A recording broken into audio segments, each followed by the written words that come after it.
இயேசுவே, எங்களுடைய முயற்சி எவ்வளவோ எடுத்தாலும் அந்த முயற்சியினாலே நாங்கள் முன்னேறி செல்ல முடியாமல் இருக்கிற சூழ்நிலைகளிலே நீர் வாரும் என்று நாங்கள் சொல்லுகிறோம் அப்பா. எங்களுடைய முயற்சி எல்லாம் வீணப்பா.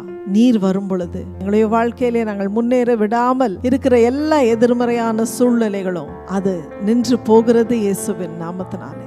அநேக வேளைகளிலே நாங்கள் உம்மை கண்டு கொள்ளாமல் உம்முடைய கர்த்தத்துவத்தை அங்கீகரிக்காமல் இருக்கிற காரியங்களை மன்னியும் என்று நாங்கள் சொல்லுகிறோம். கர்த்தருடைய நன்மைகளை என்றும் சொல்லுகிறவர்களாக பறை சாற்றுகிறவர்களாக இருக்கிற கிருபை எங்களுக்கு உண்டாய் இருப்பதாக என்று சொல்லி உமக்கே நன்றி என்று நாங்கள் சொல்லுகிறோம் அப்பா. இருக்கிறவராகவே இருக்கிற தேவனே, எங்களுடைய வாழ்க்கைக்குள்ளாக நீர் இருக்கிறீர் தேவனே. எனவே புயலானது, காற்றானது அது நின்று போனது இயேசுவின் நாமத்தினாலே.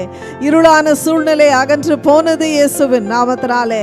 குழப்பம் நீங்கி போனது இயேசுவின் நாமத்தினாலே. மன கடினம் நீங்கி போனது இயேசுவின் நாமத்தினாலே. உம்மையே துதித்து ஆராதிக்கிறோம். தொடர்ந்து நீரே மகிமைப்படும், மேன்மைப்படும், உயர்ந்திரும் என்று நாங்கள் சொல்லுகிறோம் அப்பா. இயேசுவின் நாமத்திலே பிதாவே, ஆமென்.